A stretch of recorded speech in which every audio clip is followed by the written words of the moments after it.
ဒီဗီဒီယိုလေးမှာလေ့လာရမှာကတော့မေတ္တာတော့အနှစ်ချုပ်မှာပါတဲ့တတ္တဝါအားလုံးအပေါ်မှာမေတ္တာပွားတဲ့နည်းနှစ်မျိုးကိုလေ့လာမှတ်သားရမှာပဲဖြစ်ပါတယ်ရှင်။မေတ္တာပွားနည်းနှစ်မျိုးအကြောင်းကိုကိနဲ့တူတူလေ့လာရအောင်ရှင်။မေတ္တာပွားနည်းနှစ်မျိုး၁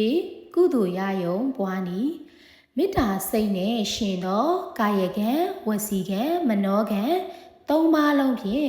တတ္တဝါတွေချမ်းသာစေရန်ကျင့်ကြံပွားများနေထိုင်ခြင်းဖြစ်ပါတယ်ရှင်။နေ့ဇံရအောင်ပွားနည်းမေတ္တာကိုဇံရသည့်အထိပွားများလိုသည့်အခါတတိထားရမယ့်အချက်ကတော့မေတ္တာရဲ့အနည်းဆုံးရန်သူကတဏှာဖြစ်တဲ့အတွက်ကြောင့်တဦးတည်းကိုအာယုံစိုက်ပြီးပို့မယ်ဆိုရင်ချစ်ခင်လေးစားအပ်တဲ့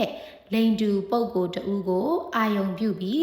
ကျမ်းမာပါစေချမ်းသာပါစေဆိုပြီးစူးစိုက်စွာနဲ့မေတ္တာပွားများနေရမှာပဲဖြစ်ပါတယ်ရှင်။အဲ့လိုအာယုံဆိုင်မေတ္တာပွားနေရင်လည်း1နာရီ2နာရီ3နာရီဖြစ်အောင်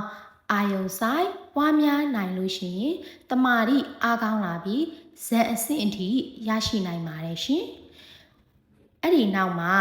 မိတ်ဆွေရန်သူတစိမ့်မသိတဲ့သူ